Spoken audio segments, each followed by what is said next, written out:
কথাটা হলো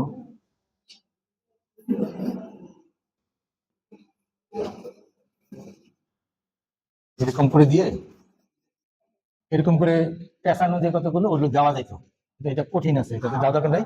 এটা হলো সোজা আছে, হ্যাঁ, এটাতেই থাকেন।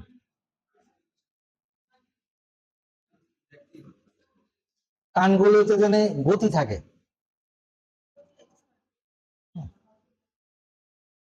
তা-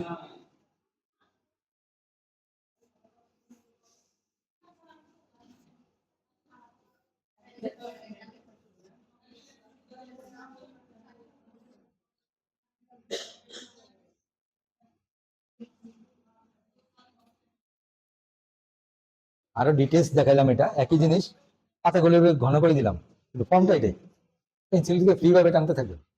মুছামুছি যত কম করা যায়, ছবি ফ্রেশ থাকবে, যত কম করা যায়। মুছামুছি করতে গেলে মানে ফ্রেশ থাকে না।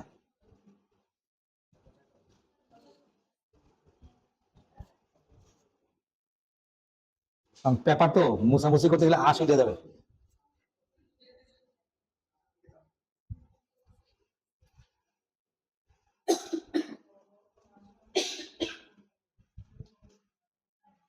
এখানেও আপনারা লাইট শেডটা ইউজ করবেন।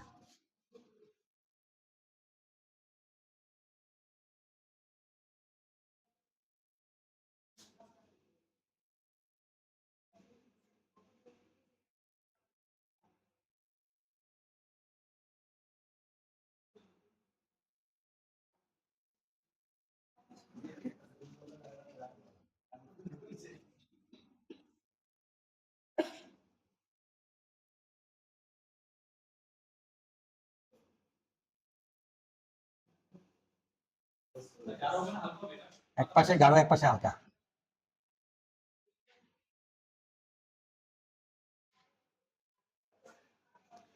এটার মধ্যে আঁকতে গেলে আপনার একটা জিনিস শেখা করতে হবে, যাতে পেন্সিলের স্পিড থাকে আর ফ্রেশ থাকে, বারবার মোছার দরকার নেই। যেমন হোক, পাতা তো অনেক রকম হতে পারে। হুম, হ্যাঁ, এই একটা নিয়ে পারবেন, একটা নিয়ে এই খেয়াল রাখবেন, এটা পাতাটা ডাটে, এখান থেকে একটা পাতা দিলাম করবি দিয়ে।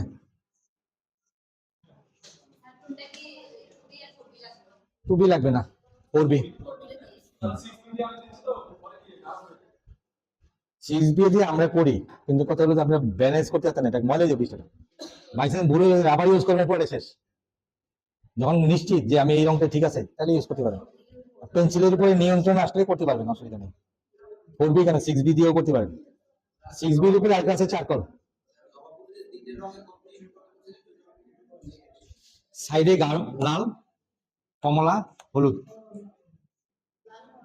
হুম, অথবা যদি তিনটা মনে না থাকে, আপনি লাল দিয়ে করতে পারেন, গাঢ় থেকে হালকা, সাইডে গাঢ়, মাঝখানে হালকা।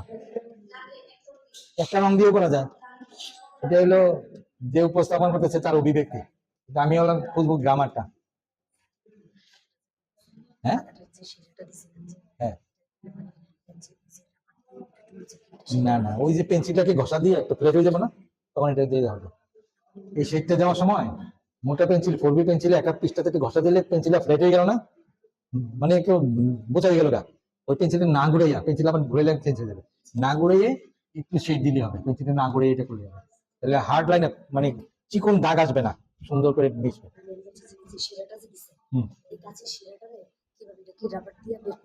রাবারের তো দরকার নাই, এটা তো বলে ঘষা, এটা হলো ব্যাক সাইড ছবি আঁকে। আমার এখানে সুন্দর করলেই হবে না, নিয়মের ভিতর দিয়ে সুন্দর করতে হবে। আমি যদি এখানে রাবার দিয়ে ঘষে হালকা করি, এটা নিয়ম হলো না, এটাকে বলে ঘষা। এটা আরেকজন দেখলে বলবে যে সেই ঘষা মাজা দিয়ে করে আনছে।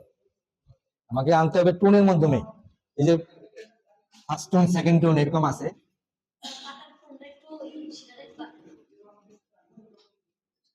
প্রথমটা খুব হালকা, তারপরে আরেকটু গাঢ়, তারপরে আরেকটু গাঢ়।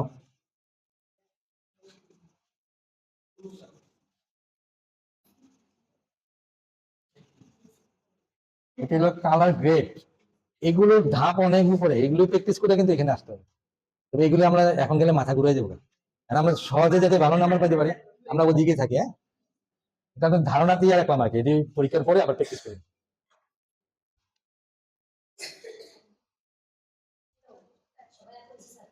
শেষ।